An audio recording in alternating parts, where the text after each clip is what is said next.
বিজ্ঞান আজ নিজের চরমতম স্টেজে আছে, আর প্রতিনিয়ত নানাবিধ ডিসকভারি ও ইনভেনশনের মাধ্যমে আমাদেরকে আরো বেশি উন্নত করে চলেছে। গত 100 বছরে বিজ্ঞান যতটা উন্নতি করেছে, মানব ইতিহাসের শুরু থেকেও এত বেশি উন্নতি করা সম্ভব হয়নি। কিন্তু বিজ্ঞানের এত দ্রুত ও বিস্তর অগ্রগতি সত্ত্বেও আজও এমন কিছু প্রশ্ন আছে যার উত্তর এখনো পর্যন্ত বিজ্ঞান দিতে পারেনি। সৃষ্টিকর্তার অস্তিত্ব কি আছে? সৃষ্টিকর্তাকে আমরা অনেক নামে ডাকি, যেমন আল্লাহ, ভগবান, গড ও খোদা। এই পৃথিবীর প্রায় সকল ধর্মই এটি মানে যে এই পৃথিবী ও এই মহাবিশ্ব সৃষ্টি করেছেন সৃষ্টিকর্তা। কিন্তু বিজ্ঞান সবসময় এই উক্তিটির সাথে দ্বিমত পোষণ করেছে। সায়েন্সের মতে 13.7 বিলিয়ন বছর আগে বিরাট বড় এক বিস্ফোরণ ঘটেছিল, যে বিস্ফোরণকে আমরা বিগ ব্যাং বলে জানি। আর সেই বিগ ব্যাং এর পরে আমাদের এই ইউনিভার্সের সৃষ্টি হয়েছিল। কিন্তু বিগ ব্যাং এর আগে কি হয়েছিল বা কিভাবে এই বিগ ব্যাং হয়েছিল তা কারোই জানা নেই। তাছাড়াও এই পৃথিবীর সর্বপ্রথম প্রাণ কিভাবে একটি প্রাণশূন্য পদার্থ থেকে জন্ম নিয়েছিল তার উত্তরও বিজ্ঞানীরা আজ পর্যন্ত দিতে পারেনি।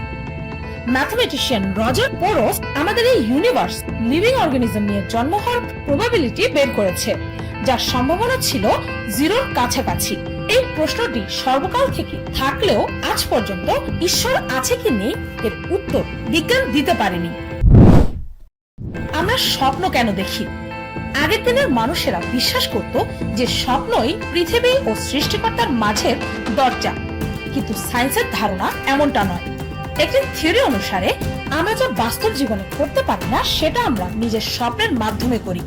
আমরা তো সবাই জানি যে স্বপ্ন আমাদের ইমোশনস এর উপর বিরাট বড় এক ভূমিকা রাখে। একটি রিসার্চের রেজাল্ট স্বরূপ জানা গেছে যে স্বপ্ন দেখার সময় আমাদের চোখের মনি মুভমেন্টে থাকে, সেই স্বপ্নটি মনে রাখার সম্ভাবনা অনেক বেশি থাকে। তবে মানুষ নিজের স্বপ্নে অদ্ভুত ঘটনা বা চিত্র কেন দেখে, ইনফ্যাক্ট এই স্বপ্নই কেন দেখে মানুষ, তার কোনো সায়েন্টিফিক উত্তর বা ব্যাখ্যা আজ পর্যন্ত পাওয়া যায়নি। মরার পরে কি হয়? এই মৃত্যু নিয়ে ও মৃত্যুর পরের জীবন নিয়ে অনেকের মনে অনেক জল্পনা কল্পনা আছে। আর বিজ্ঞানীরা মৃত্যুকে দুইটি ভাগে বিভক্ত করেছে। একটি হচ্ছে ক্লিনিক্যাল ডেথ, আরেকটি হচ্ছে বায়োলজিক্যাল ডেথ। যখন কোনো মানুষের মস্তিষ্ক কাজ করা বন্ধ করে দেয় তখন তাকে ক্লিনিক্যালি ডেড বলা হয়। আর যখন কোনো মানুষের একে একে সকল অঙ্গ প্রত্যঙ্গ কাজ করা বন্ধ করে দেয় তখন তাকে বায়োলজিক্যালি ডেড বলা হয়। কিন্তু মৃত্যুর পরে কি হয় তার কোনো উত্তরই দিতে পারেনি বিজ্ঞান। আর এটি এখনো পর্যন্ত বিরাট বড় এক রিসার্চের বিষয় হিসেবেই আছে। কিছু মানুষ যারা তাদের নিয়ার ডেথ এক্সপিরিয়েন্স করেছে তাদের মতে মৃত্যুর দিকে এগুতে থাকলে মনে হয় যেন আমরা একটি উজ্জ্বল আলোর দিকে চলে যাচ্ছি। আর অনেকের মত তো তারা তাদের নিয়ার ডেথ এক্সপিরিয়েন্সের সময় নিজেদের মৃত আত্মীয়দের সাথে দেখা করেছে বলেও দাবি করেছে। কিন্তু সায়েন্স এর কোনো প্রমাণ সহ ব্যাখ্যা আজও দিতে পারেনি। আর মৃত্যুর পরে বাস্তবে কি হয় তা আজও একটি বিরাট প্রশ্ন হয়ে আছে। ব্ল্যাক হোলের ভেতর কি আছে? ব্ল্যাক হোলের গ্র্যাভিটেশনাল পুল অনেক বেশি, যার কারণে এর সামনাসামনি কোনো জিনিস পড়লে সেটি সঙ্গে সঙ্গে সেই ব্ল্যাক হোলের সর্বকালের জন্য সমাহিত হয়ে যায়। যদিও অ্যাস্ট্রোনমাররা আজ এই ব্ল্যাক হোল সম্পর্কে অনেক তথ্যই বের করতে সক্ষম হয়েছে, কিন্তু ব্ল্যাক হোলের ভেতরে কি আছে তার উত্তর কেউই দিতে পারেনি। আইনস্টাইনের মতে ব্ল্যাক হোল নিজে নিজেই বা নিজের মধ্যেই সমাহিত হতে থাকে আর অনন্ত রূপের থেকে আস্তে আস্তে ছোট হতে থাকে। আবার অনেক সায়েন্টিস্টদের মতে এই ব্ল্যাক হোল হতে পারে অন্য ইউনিভার্সের প্রবেশ দ্বার, যার সাহায্যে আমরা অন্য ইউনিভার্সেও যেতে পারবো।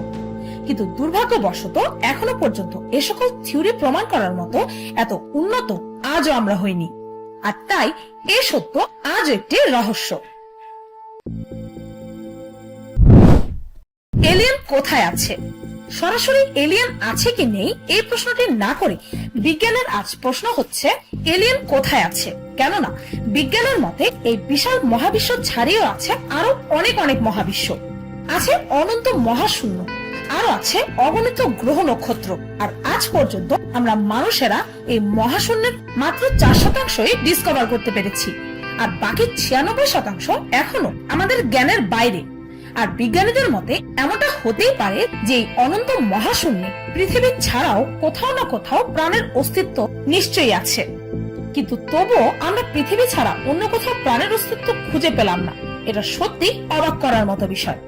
আর একটি প্রশ্ন অনেক বিজ্ঞানীদের মাথায় সর্বদাই ঘুরপাক খায় ও তাদেরকে কনফিউশনে ফেলে রাখে যে কোথায় আছে এই এলিয়েন। আর তাদের এই কনফিউশনটাকে তারা একটি ইকুয়েশনের আকার দিয়েছে, যাকে বলা হয় ড্রেক ইকুয়েশন।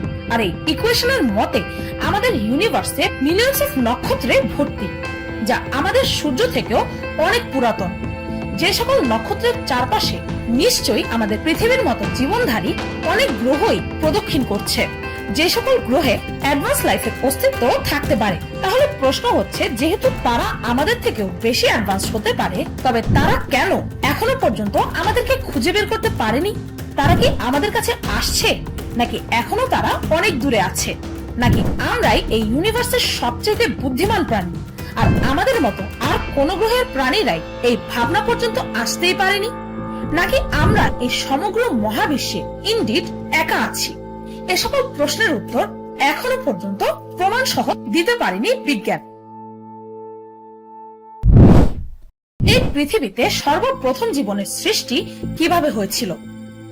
আজ আমরা জানি যে একটা জীবন জেনারেলি কিভাবে সৃষ্টি হয়, কিন্তু আমরা এটা জানি না যে এ বিশ্বের সর্বপ্রথম জীবনের সৃষ্টি কিভাবে হয়েছিল। প্রথম প্রাণীটি মূলত শূন্য থেকেই সৃষ্টি হয়েছিল, কিন্তু কিভাবে? কেমিস্ট স্ট্যানলি মিলার এ বিষয়ে একটি প্রাইমারি থিওরি দাঁড় করিয়েছিল। সেই থিওরি অনুযায়ী প্রায় 4 বিলিয়ন বছর আগে কিছু কেমিক্যাল কম্বাইন হয়ে যায়, আর সেই কেমিক্যাল রিয়াকশন থেকে সেন্টিয়েন্সের জন্ম হয়। কিন্তু কিভাবে তার ব্যাখ্যা কেউই দিতে পারেনি। অনেকের মতে আগ্নেয়গিরির পাশে জলাশয়ের উষ্ণ পানি থেকেই নাকি সর্বপ্রথম প্রাণের সৃষ্টি হয়েছিল, কিন্তু এর সম্পূর্ণ ব্যাখ্যা আজও পাওয়া যায়নি।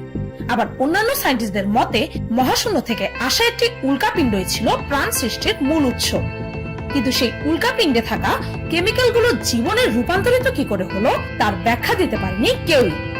এটি এও ব্যাখ্যা করে না যে ডিএনএ কিভাবে সৃষ্টি হয় বা সর্বপ্রথম কোষ কিভাবে জন্মেছিল।